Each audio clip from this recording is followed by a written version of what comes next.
And this is why I took the long trade on gold and targeted the equal highs. Hello everyone, my name is YellowOneCoin and welcome back to my channel.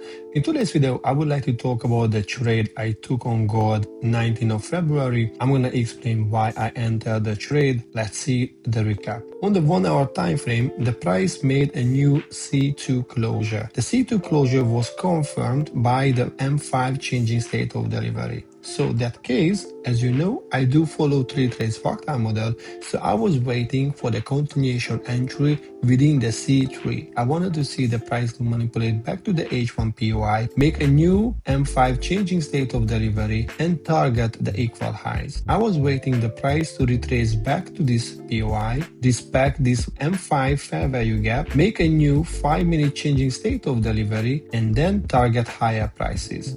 I was looking for these equal highs to be taken on the left side, and I entered after the price made a new M5 changing state of delivery, but because the door was so close, I wanted to see the price to retrace this fair value gap. And then I entered at the top of the fair value gap. I put my stop loss below the protected low and I was targeting 2R. As you can see, that was a simple 2R trade. I went break even after 1.5R.